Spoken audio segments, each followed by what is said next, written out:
একজন পুরুষ যদি পরকিয়া করে তার শাস্তি কি?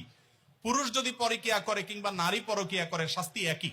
মনে রাখবেন, আল্লাহর জমিনে সবচেয়ে ভয়াবহ অপরাধ, যেই অপরাধের শাস্তি সবচেয়ে জঘন্য, সেটা হলো এই পরকিয়া। অর্থাৎ বিবাহিত পুরুষ এবং নারী যদি হারাম সম্পর্কে লিপ্ত হয় তাদের শাস্তি সবচেয়ে ভয়াবহ। কেন শাস্তি ভয়াবহ জানেন?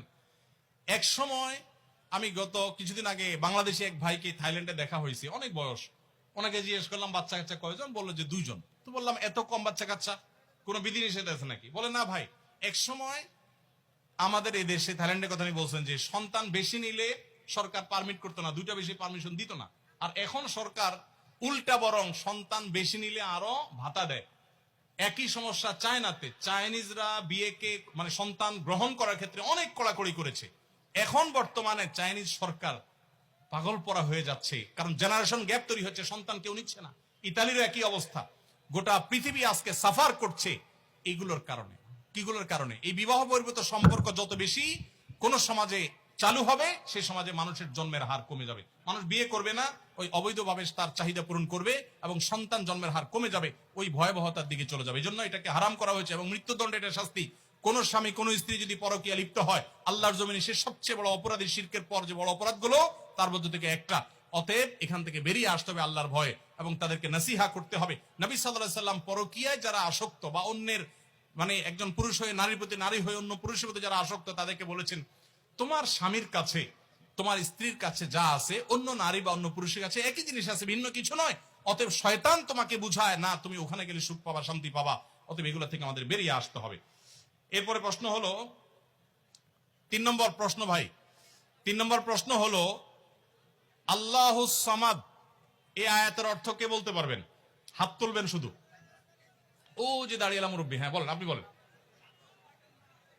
আল্লাহ অমুখাপেক্ষী আর সবাই আল্লাহর প্রতি মুখাপেক্ষী। আগে আপনি কি মাদ্রাসা পড়ুয়া, আলেম মানুষ? আগে জানতেন না? তাহলে তো আপনারা দিতে চাচ্ছি না ভাই। এই মজলিসে শিখছেন এমন কেউ আছেন? এদিক থেকে, এদিক থেকে এই মজলিসে শিখছেন? হ্যাঁ বলেন। ওই যে সবুজ গ্রিন কালার সবুজ হাতাওয়ালা, হ্যাঁ বলেন। আপনি কোন মাদ্রাসা পড়েন সত্য করে বলেন। হ্যাঁ জেনারেল। আগে জানতেন? আজকে এসে শিখছেন? চলে আসেন আপনি, তোমাকেই ঘুরছে বাংলাদেশ। আচ্ছা, এরপরে প্রশ্ন ভাই, সময় কম। সূরা ফালাক, সূরা নাস, এই 2টা সূরাকে কি বলা হয়? আমি বলেছি বারবার, যারা উত্তর দিতে পারবেন এবং এখানে এসে শিখছেন, আগে থেকে জানেন এরকম না, তারা হাত তোলেন। এই ভাই দাঁড়ান, এই যে, হ্যাঁ বলেন। সূরা ফালাক, সূরা নাস কি বলে? হ্যাঁ, লা হাওলা ওয়ালা কুওয়াতা ইল্লা বিল্লাহ। এটা বলে 3 কুল বলে। সূরা 2টা 3 কুল কেমনে হইলো? বসেন, আপনি পারবেন? দাঁড়ান, ওই যে চশমালা ভাই, হ্যাঁ। মুআওয়াযাতাইন মানে কি? আশ্রয় চাওয়ার সূরা, যেই সূরা দিয়ে আল্লাহর কাছে কি চায়? আপনার কোনো সমস্যা হলে আপনি এই 2টা সূরা পড়ে আল্লাহর কাছে আশ্রয় চাইবেন। বিশেষ করে জিন্নাত থেকে, ব্ল্যাক ম্যাজিক থেকে আশ্রয় চাইবেন। নিজের আমল করতে শিখবেন। মাশাআল্লাহ, চলে আসেন, উত্তর সঠিক। আচ্ছা, কয়টা হলো? 4টা। আমার পুরস্কার তো বেশি নাই, 4টাই আছে না, 5টা আছে। আরেকটা প্রশ্ন ভাই, পুরস্কার আরো ছোট আছে, এগুলো দেওয়ার সময় নাই।